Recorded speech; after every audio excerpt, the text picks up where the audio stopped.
আজকে আমি এমন একটি অ্যানিমে মুভির কথা বলবো যেটা দেখলে আপনার চোখে পানি চলে আসবে। 1988 সালে মুক্তি পাওয়া এই জাপানি অ্যানিমে মুভিটা দ্বিতীয় বিশ্বযুদ্ধের সময় দুই ভাই বোনের তরুণ অবস্থা তুলে ধরে। গল্পটি শুরু হয় এক কিশোর ছেলে সেইতা আর তার ছোট বোন শ্রেষ্ঠকে নিয়ে। যুদ্ধের ভয়াবহতার মাঝে তারা তাদের পরিবার হারিয়ে একা হয়ে যায়।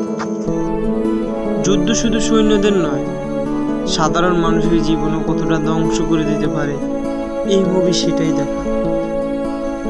সেইটা তার ছোট বোনকে বাঁচানোর জন্য সব কিছু করার চেষ্টা করে, কিন্তু কঠিন বাস্তবতা তাদের জীবনে বারবার বাধা হয়ে দাঁড়ায়।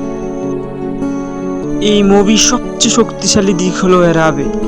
ছোট ছোট মুহূর্ত যেমন ফায়ারফ্লাই বা জোনাকি পোকা দেখা দর্শকদের মনে এক গভীর চাপ ফেলে। আসলে এই মুভিটি আমাদের শেখায় যুদ্ধের সবচেয়ে বড় ক্ষতি হয় নিরীহ মানুষদের।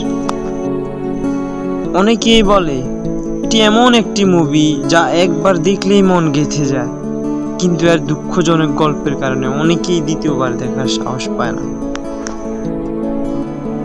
যদি আপনি এমন একটি গল্প দেখতে চান যা আপনাকে ভাবতে বাধ্য করবে এবং আবেগে ছুঁয়ে যাবে, তাহলে গ্রেভ অফ দ্য ফায়ারফ্লাইস অবশ্যই দেখা উচিত।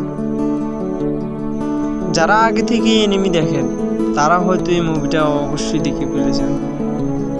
আপনি যদি এই মুভি দেখে থাকেন তাহলে কমেন্টে জানান আপনার অনুভূতি কেমন ছিল। আর এমন আরো মুভি রিভিউ পেতে সাবস্ক্রাইব করতে ভুলবেন না। ধন্যবাদ সবাইকে।